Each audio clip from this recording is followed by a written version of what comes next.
गर्मियों की तेज़ और तपती धूप और अचानक से सामने मीठा आ जाए, ठंडा आ जाए तो बंदा यही सोचता रह जाता है कि पहले खाऊं या इसे देखता रहूं। आज मैं आपको ऐसे ज़बरदस्त से बिज़नेस के बारे में बताने वाली हूँ। ना सिर्फ हर क्लास में मिठास, ठंडक और मज़ा नहीं बल्कि एक देसी जायका भी छुपा हुआ है।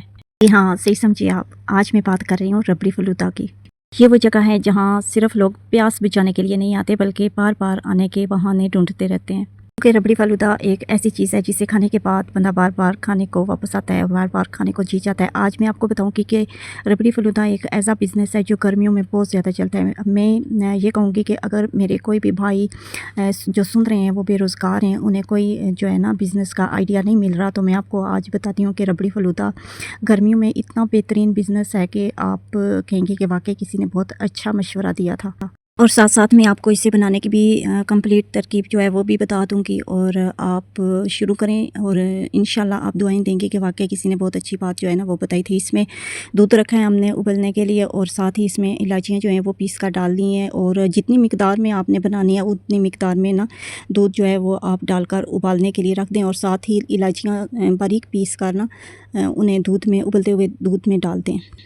एक साइड पे हमारा दूध जो है वो उबलने के लिए हमने रख दिया है और ये सामान जो है हमने रखा है रबड़ी में डालने के लिए। इसमें बादाम है और कस्टर्ड का एक डिब्बा है और साथ ही आइसक्रीम पाउडर का एक डिब्बा है, जो है खोपा नारियल उसे मैंने कद्दूकस करके रखा हुआ है और साथ ही ये बादाम की गिरियाँ हैं वो जो मैं पीस रही हूँ।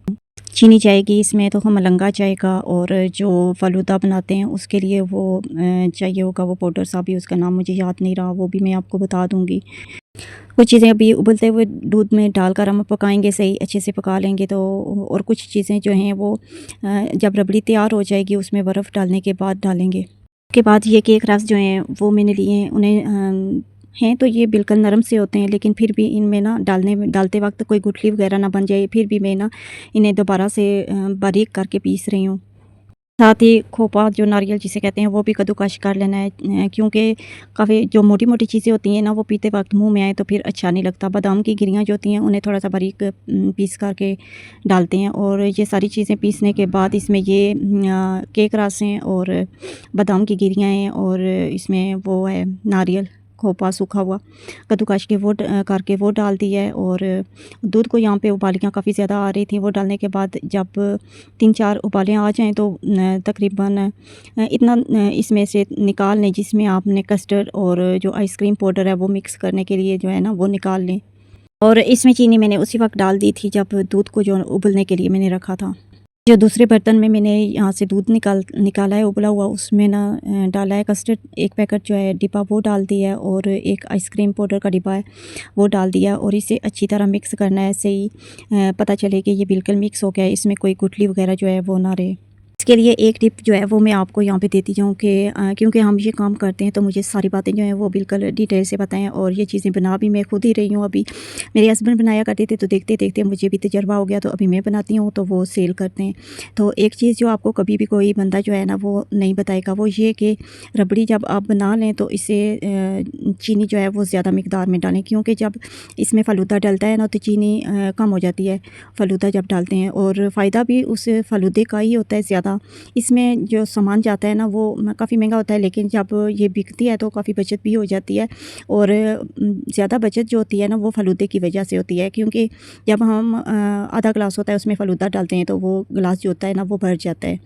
यहाँ पे दूध को अच्छे से उबाले जो हैं वो आने शुरू हो गए हैं और वो जो कस्टर्ड और आइसक्रीम का पाउडर मैंने मिक्स करके रखा था वो दूध में डाल दिया है। डालने के बाद ये काफ़ी ज़्यादा पकने के बाद इसका अभी ये इस शक्ल में आ गया है और जब मैंने कस्टर्ड और आइसक्रीम पाउडर जो इसमें डाला था ना तब मैं वीडियो का क्लिप बनाना भूल गई थी। तो अभी ये पकने के बाद इसकी ये शक्ल आ गई है।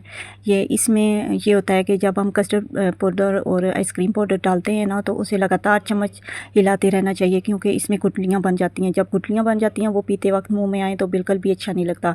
अभी ये रात को बना के हमने रख दी थी तो सुबह उठ के हमने इसे सेट करके सारा इसमें अभी तो मलंगा डाला है, बर्फ़ डालेंगे और इसमें बादाम पिसे हुए बादाम डालेंगे और एक बार आप ज़रूर बना के ट्राई कीजिएगा, तब आप जब आप बना के ट्राई करेंगे, टेस्ट करेंगे तो आप कहेंगे वाक़ई ये ज़बरदस्त चीज़ बनी है। और जो भाई बेरोज़गार हैं वो अपना ये काम फ़ौरन से स्टार्ट कर लें, इंशाल्लाह बहुत ज़्यादा अर्निंग वाला ये काम है। और वीडियो अगर अच्छी लगे तो प्लीज़ लाइक ज़रूर किया करें, एक छोटा सा कमेंट भी कर दिया करें और सब्सक्राइब करना भी नहीं भूलना।